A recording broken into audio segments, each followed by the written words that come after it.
Sir present జరుగుతున్న యుద్ధానికి సంబంధించి సో, మీరు గూడా ఈ అప్‌డేట్స్‌లోన పార్టిసిపేట్ చేస్తూ ఉన్నారు రెగ్యులర్‌గాను. సో, ఇప్పుడు మనం మాట్లాడుకుంటే సార్ అమెరికా నిజంగానే అంటే ఒక మీరన్నట్టుగా పిచ్చోడి చేతిలో రాయని మీరు తరచు అంటూ ఉంటారు. సో, నిజంగానే ఇప్పుడు అణుబాంబు ప్రయోగం చేసింది రీసెంట్‌గాను దాని ఎక్స్‌పెరిమెంట్స్ చేశారు, ట్రయల్ చేశారు అని వింటూ ఉన్నాము. సో, ఇది అసలు ఎవరి మీద ప్రయోగించడానికి నిజంగానే ఇరాన్ మీద అంత కక్ష పెట్టుకుంది అమెరికా ఎందుకంత కక్ష పెట్టుకుంది? ఏం సాధించడానికి? అండ్ ఇది ఎవరికి ఇంకా ప్రమాదంగా మారే ఛాన్స్ ఉంది? అంటే ఎవరి మీద కోపమొస్తే, ఏ దేశం మీద కోపమొస్తే వాళ్ళని తన ఆధీనంలో తీసుకోవాలి, అణుబాంబులు వేసేయాలి అనే ఆలోచనలోనే ట్రంప్ ఉంటూ ఉన్నాడు. సో మీరేమంటారు సార్ రీసెంట్‌గా ఇప్పుడు జరిగిన ట్రయల్ మీద? అది అణు వార్ హెడ్‌లని మోసుకెళ్ళే మిసైల్ అండి. దాన్ని హ్మ్. టెస్ట్ చేశారు. హ్మ్. జనరల్‌గా అలాంటివన్నీ ఇలా ఎవరినైనా బెదిరించడానికి లేదంటే అణ్వాయుధం వేయాల్సిన టైం దగ్గరికొచ్చింది అనుకున్నప్పుడే హ్మ్. ఈ పని చేస్తారు. రెగ్యులర్‌గా వాటిని ట్రయల్ వేయరు. హ్మ్. అంటే ఇప్పుడు ట్రయల్ వేశారు అంటే ఈ కాన్ఫర్ట్ పొజిషన్ వస్తే గనక అణ్వాయుధాన్ని ఉపయోగించే ఉద్దేశం అమెరికాకి ఉంది అని అర్థం. కాకపోతే ఏంటంటే నా ఉద్దేశ్యం అయితే ఏంటంటే బెదిరించడానికి. హ్మ్. ఇరాన్‌ని బెదిరించడానికి అవసరమైతే గనక మేము అణ్వాయుధాన్ని కూడా వేస్తాము హ్మ్. అని బెదిరించడానికి ఈ ట్రయల్ నిర్వహించారని నేను అనుకుంటున్నా. సో ఎందుకంటే అంటే అణు బాంబులు బెదిరింపుకి అంత ఖర్చు వెచ్చిస్తుందా అమెరికా?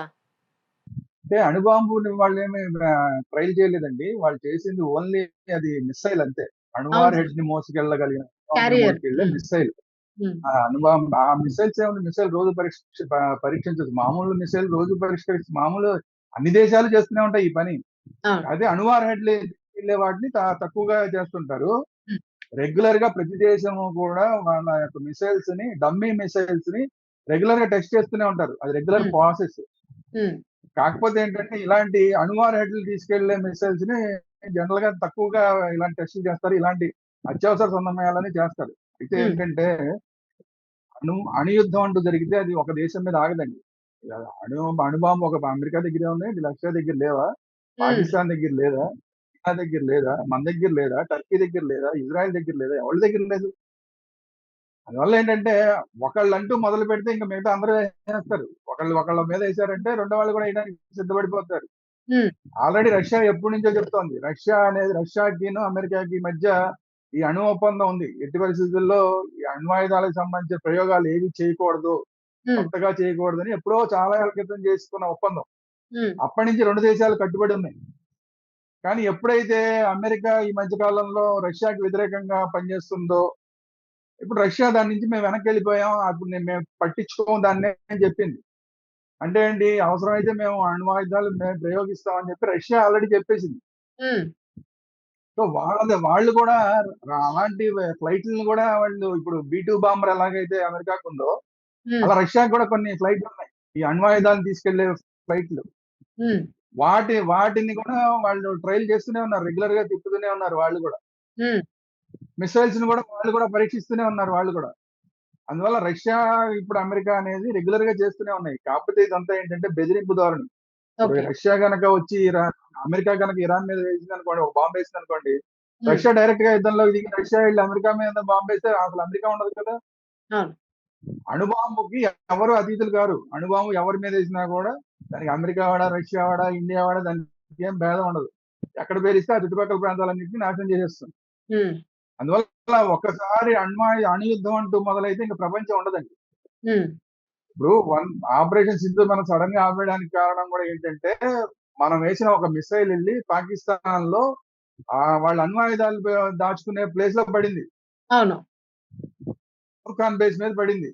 అందువల్ల ఏంటంటే అక్కడ అది కనుక లీక్ అయితే కనుక అసలు పాకిస్తాన్ అనేది ఉండదు. పాకిస్తాన్ దగ్గర కూడా బాంబులు ఉన్నాయి. వాళ్ళు కూడా మన మీద వేస్తారు. మనం ఎటు తిరిగిపోతున్నాం, మనం కూడా ఒకటి వేసేద్దాం అని చెప్పి వాళ్ళు వేసినా మనకి పంజాబ్ దగ్గర చుట్టుపక్కల ప్రాంతాలన్నీ కూడా నాశనం అయిపోతాయి. హ్మ్. సో అందుకనే ఇమ్మీడియట్ గా ఆపేయాల్సి వచ్చింది. అంటే అణు ఆయుధాన్ని వేసే దాకా కూడా ఏ యుద్ధం కూడా జరగదు. హ్మ్. ఒకసారి జరిగిందంటే ఇంకా ప్రపంచ యుద్ధం ప్రపంచంలో ఎవరు మిగలరు. హ్మ్. సో అందువల్ల అమెరికా కూడా ఇప్పుడు ఊరికే బెదిరింపు చేయడానికి ఆ పని చేసింది తప్ప దాని మీద పెద్ద సీరియస్ గా ముందుకెళ్తున్నాను అనుకోవట్లేదు నేను ఇంతే. ఎందుకంటే ఇప్పుడు వాళ్ళు ఎంతసేపు వాళ్ళు ఏం చూస్తున్నారంటే వాళ్ళు ఇరాన్ వాడు అమెరికా అణ్వాయుధాన్ని తయారు చేయకుండా ఉండాలి. దానికోసం మేము తయారు చేయం లేదంటే మనం నాశనం అయిపోతాం అని భయపెట్టాలని హ్మ్. వాళ్ళు అది మేము చెయ్యంలే అని చెప్పి మాట్లాడేలాగా చేయాలి వాళ్ళని. అందువల్ల ఏదో రకంగా భయపెట్టాలి. ఇప్పుడు హ్మ్. ఆల్రెడీ ఖుమైనీని చంపేశారు. ఇప్పుడు వాళ్ళ అబ్బాయిని సుప్రీం లీడర్ గా పెడతా ఉంటే అతన్ని కూడా చంపేస్తా ఉంటున్నారు. మేము చెప్పే అధ్యక్షుడిని మీరు పెట్టాలి అని చెప్తున్నారు. అసలు వాడికి నీతి జాతి ఉందండి అమెరికా వాడికి? అదే వాడెవడు కదా. అసలు చెప్పడానికి? వాడెవడి పేరు చెప్పి వాళ్ళని తీసుకొచ్చి ఇరాన్ ప్రెసిడెంట్ గా పెట్టుకోవాలి, సుప్రీం లీడర్ గా పెట్టుకోవాలట. ఉమ్, అంటే ఎంత స్థాయిలో బెదిరిస్తున్నారు చూడండి. అలా అవును. బెదిరించి వాళ్ళకి కావాల్సిన అక్కడ పెట్టుకుని, లేదా మేము చెప్పినట్టు వినకపోతే మీ మీద అణ్వాయుధం వేస్తామని బెదిరించడం కోసం ఈ మొత్తం వ్యవహారం అంతా జరుగుతుంది. ఉమ్, ఆల్రెడీ అమెరికా వాళ్ళు మొన్న ఏం చెప్పారు, మొత్తం అసలు డ్యామేజ్ చేసాం, ఇరాన్ డ్యామేజ్ చేసాం, అణ్వాయుధాలు ఇంకా వాళ్ళు వాడే పరిస్థితి లేదు అవును. అన్ని చెప్పారు. అసలు మేము మొత్తం నేవీని అంతా నాశనం చేసామని చెప్పారు. అయినా సరే ఈ రోజుకి కూడా నేవీ పనిచేస్తుంది కదా అక్కడ ఇరాన్ లో. అవును. ఇరాన్ షిప్పుల మించి వేరే దేశాల మీదకి మిసైల్స్ వెళ్తున్నాయి కదా. రకరకాల ప్లేసుల్లో నుంచి మిసైల్స్ ఈ రోజు కూడా ఇజ్రాయెల్ మీద వేస్తారు, మిగతా అన్ని దేశాల మీద వేస్తారు కదా ఇరాన్ వాళ్ళు. అవును. ఈవెన్ ఈ అణ్వాయుధం అంతర్జాతీయ అణు సంస్థ ఏం చెప్పింది, అసలు ఏ మాత్రం లీకేజ్ అవ్వలేదు, అణు లీకేజ్ అనేది ఇరాన్ లో జరగలేదు అని చెప్పింది. అలాంటప్పుడు అమెరికా వాడు ఏం చేసినట్టు అక్కడ? ఏమి అవును. చేయలే, ఊరికే చేసేసే అన్ని మాటలు మాట్లాడుతున్నారు అంతే. ఉమ్, ఈ B-2 బాంబర్లు కూడా అక్కడ పీకిందే. కాబట్టి ఏంటంటే ఎంత బెదిరింపు ధోరణే తప్ప ఈ రోజు కూడా ఇరాన్ కి ఇంకా చాలా రోజులు యుద్ధం చేయగలిగిన కెపాసిటీ ఉన్నది. ఉమ్, ఎందుకంటే వాళ్ళ దగ్గర సిటీలే ఉన్నాయి ఏంటి, ఈ డ్యామేజ్ ప్రపంచాన్ని డ్యామేజ్ చేయగలిగిన స్థాయిలో ఉమ్, ఈ వార్ హెడ్ మోసుకెళ్లే లాంటి మిసైల్ సిటీసే ఉన్నాయి. ఉమ్, అందులో ఎన్ని వేలు మిసైల్స్ ఉన్నాయో లెక్కలేదు. అది కాకుండా కొన్ని లక్షల డ్రోన్లు ఉన్నాయి. ఉమ్, ఇప్పుడు ఆ డ్రోన్లన్నీ వేస్తున్నారు. ఆ డ్రోన్లు వీళ్ళు ₹100 డ్రోన్ ని ఇరాన్ వాడు ప్రయోగించాడు అనుకోండి అవతల దేశం మీద, అమెరికా ఉమ్, వాడి మీద, ఇజ్రాయెల్ వాడి మీద, ఆడు ₹1 కోటి ఖర్చు పెట్టాల్సి వస్తుంది. ₹1 కోటి మిసైల్ వేయాల్సి వస్తుంది. అవును. ఈడి ఖర్చు పెట్టేది ₹100 అయితే వాడు ₹1 కోటి. ఎందుకంటే వాళ్ళ దగ్గర చిన్న చిన్నవి ఇలాంటి డ్రోన్స్ లేవు.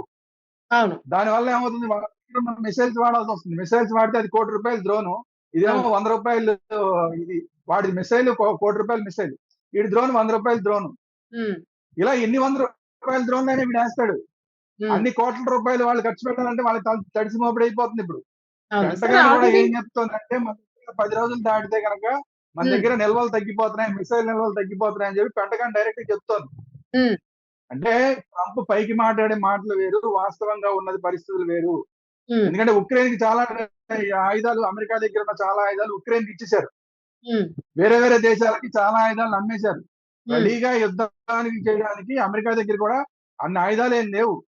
ఊరికే పైకి బింకాల మాటలు మాట్లాడుతున్నాడు ట్రంప్.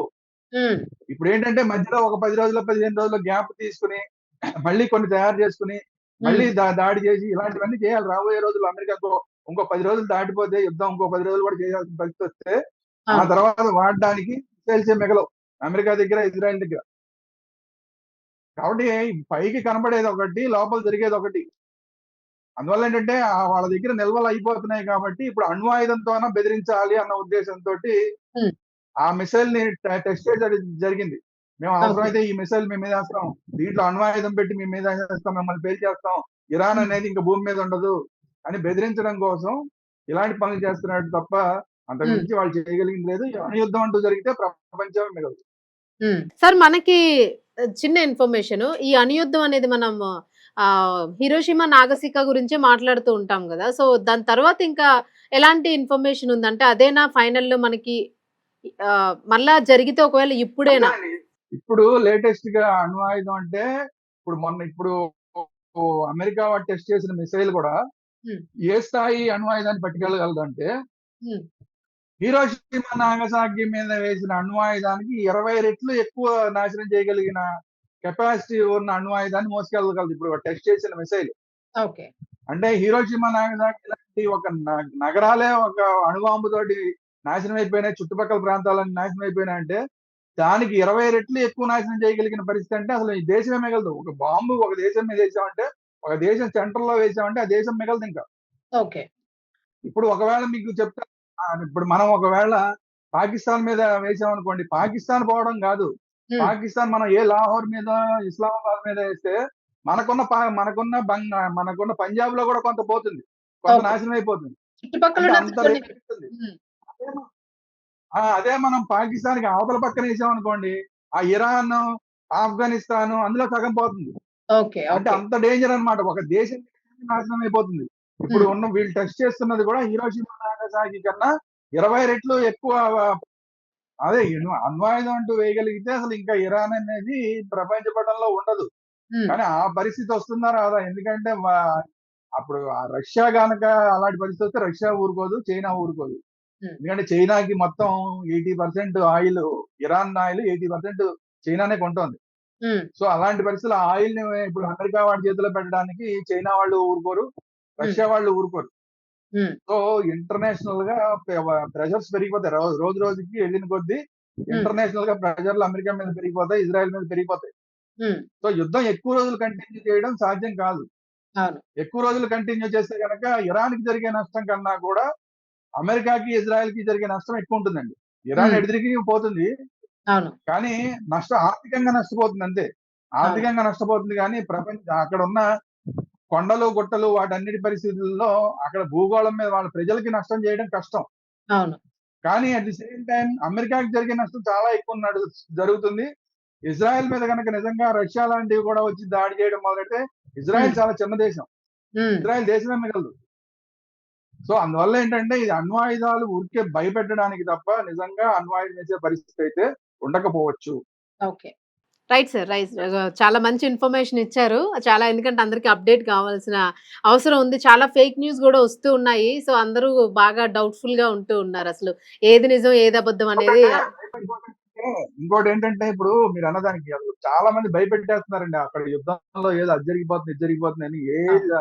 అంత సీన్ ఏం లేదు. హ్మ్. వీళ్ళు చేసేవి కూడా చిన్న చిన్న ఇప్పుడు వాడుతున్న బాంబులు అన్ని కూడా చిన్న చిన్న స్థాయి బాంబులు. అటు ఇరాన్ హ్మ్. వాళ్ళు వాడినా, ఇటు ఇజ్రాయెల్ వాళ్ళు వాడినా, అమెరికా వాళ్ళు వాడినా చిన్న స్థాయి బాంబులే తప్ప హ్మ్. పెద్ద విధ్వంసం చేసే బాంబులు ఇంకా మొదలు పెట్టలేదు. అవును. అందువల్ల ఇప్పుడు ఏదో పెద్ద గొప్పగా ఘోరాలు జరిగిపోతున్నాయని అనుకోక్కల. హ్మ్. కాకపోతే ఏంటంటే ఇరాన్ లో కొంతమంది ఆ స్కూల్ మీద పడడం వల్ల కొంచెం చిన్నపిల్లలు చనిపోయారు. అవును. దానికి కూడా కారణం ఏంటంటే పక్కనే ఇరాన్ గార్డ్స్ వాళ్ళది ఉన్నది. ఆ హ్మ్. ఆఫీస్ మీద వేద్దాం అనుకుంటే అది స్కూల్ మీద పడింది. సో అవును. దాని వల్ల అది జరిగింది తప్ప మామూలుగా అయితే ఏదో మామూలు క్లస్టర్లకి మామూలు కొండల్ని కూడా తొలిచేసే బాంబులు ఉన్నాయి. హ్మ్. అలాంటి బాంబులు, లేదంటే ఊళ్ళు ఊళ్ళు ఎగిరిపోయే బాంబులు అలాంటివన్నీ కూడా ఏం వేయట్లేదు. అవును. యుద్ధం జరుగుతోంది అంతే తప్ప భీకరమైన యుద్ధం అని చెప్పి మామూలుగా మనకి రాస్తున్నారు కానీ అవును. అంత భీకరమైన యుద్ధం అయితే ఏం జరగట్లేదు. హ్మ్. కొంత నష్టం జరుగుతోంది. ఇరాన్ చేసిన దాడుల వల్లేమో ఆయిల్ కి సంబంధించిన విషయాల్లో అక్కడ అవును. నష్టం జరుగుతోంది తప్ప హ్మ్. సామాన్య ప్రజలకి ఎక్కువ భారీ ఎత్తున అయితే అక్కడ నష్టం జరగట్లేదు. అటు ఇజ్రాయెల్లో గాని, ఇరాన్‌లో గాని, ఇరాన్ చేస్తున్న దాడుల వల్ల మిగతా చోట్ల గాని ఎక్కడ భారీగా ప్రజలకి మాత్రం నష్టం జరగట్లేదు. హ్మ్. కాబట్టి మనం ప్రజల్ని భయపెట్టాల్సిన పని లేదు. ఈ యుద్ధానికి సంబంధించి మనం హ్మ్. ప్రజలనైతే భయపెట్టాల్సిన పని లేదు. కానీ ఎక్కువ రోజుల్లో జరిగితే మాత్రం మరి ఆ పరిస్థితులు కూడా వస్తాయని చెప్పలేము తప్ప అవును. ప్రస్తుతానికైతే హ్మ్. సామాన్య ప్రజలు భయపడాల్సిన పరిస్థితి అయితే లేదు.